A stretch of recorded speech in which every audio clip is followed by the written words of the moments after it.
Praise the Lord. எப்படி இருக்கிறீங்க? மீண்டும் உங்களை இந்த நாட்களிலே சந்திப்பதிலே மிக்க மகிழ்ச்சி. கர்த்தர் உங்களோடு கூட இருப்பாராக. நீங்களும் உங்கள் குடும்பம் யாவரும் ஆசீர்வாதமாக இருப்பீர்களாக என்று சொல்லி இந்த காலை வேளையிலே நான் உங்கள் யாவரையும் வாழ்த்துகிறேன். God bless you. கர்த்தர் உங்களோடு கூட இருப்பாராக. இந்த நாளிலும் ஒரு வசனத்தை நாம் தியானிக்கலாம்.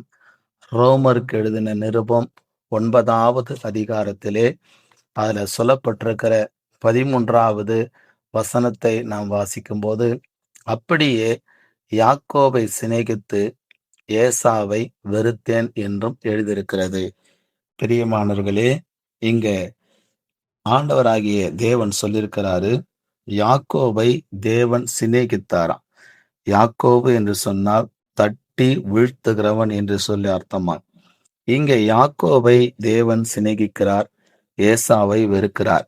ஏசாதான் மூத்தவன், யாக்கோபு இளையவன். ஆனால் ஆண்டவர் ஏசாவை வெறுத்து விட்டார், யாக்கோபை சிநேகித்தார். என்ன காரணம் என்று சொல்லி நம்ம பார்க்கும்போது, நீங்க ஆதியாகம புஸ்தகம் 25வது அதிகாரத்துல 27வது வசனத்தை வாசிக்கும் போது, இந்த யாக்கோபு ஒரு குணசாலியான ஒரு கூடார வாசியான மகனாக இவன் இருந்திருக்கிறான். இவன் குணசாலியான கூடாரவாசியாக இருந்து தாய் தகப்பனாருடைய ஆலோசனை கேட்டு தேவ சமூகத்தில் அமர்ந்து ஜெபிக்கிற ஒரு மனிதனாக அவன் காணப்பட்டிருக்கிறான். தொடர்ந்து ஆதியாகமம் 25வது அதிகாரத்திலே 33வது வசனத்தை வாசிக்கும் போது, இந்த ஏசாவுடைய சேஷ்ட புத்திர பாகத்தினுடைய அருமையை இந்த யாக்கோபு அறிந்திருந்தார். அதனால்தான் சமயம் பார்த்து கொண்டிருந்தார். ஏசா களைத்து வரும்போது உடனே சோத்திரம் அவரு, இந்த சேஷ்ட புத்திர பாகத்தை எனக்கு கொடுத்துட்ட அப்படின்னா உனக்கு நான் கூழ் கொடுப்பேன்னு சொல்றார். உடனே ஏசா என்ன பண்றாரு, நான் பசியால சாகிறேன், இந்த சேஷபுத்திர பாகம் எனக்கு என்னத்துக்கு என்று சொல்லி அதை அவர் அற்பமா எண்ணிட்டார். ஆனா அதனுடைய அருமை என்னன்னு யாக்கோபு தெரிந்தபடினால தேவன் அவரை ஆசீர்வதித்தார்.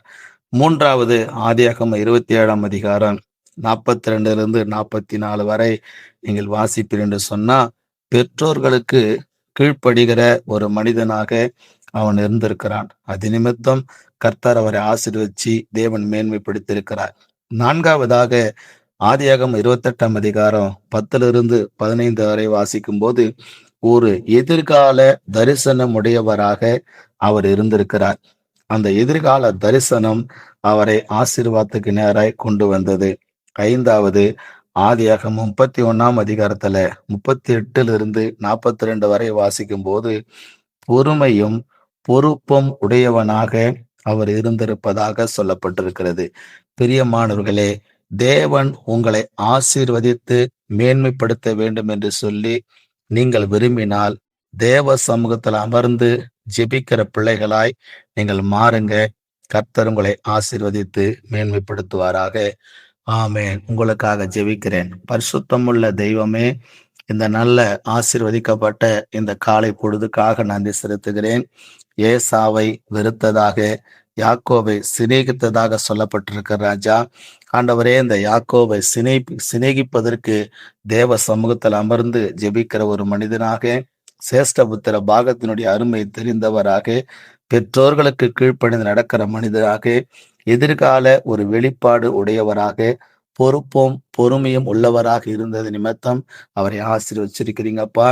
அதுபோல பிள்ளைங்க யாவரும் இந்த கட்டளைகளுக்கு, இந்த காரியங்களுக்கு கீழ்ப்படிந்து உங்க ஆசீர்வாதத்தை பெற்றுக்கொள்ள, ஆண்டவரே, நீங்க சிநேகிக்கிற பிள்ளைகளாக வாழ உதவி செய்யுங்க. ஆசீர்வதி. இயேசுவின் நாமத்தில் கேட்கிறோம் பிதாவே. ஆமென். God bless you. கர்த்தர் உங்கள் யாவரையும் ஆசீர்வதிப்பாராக. ஆமென்.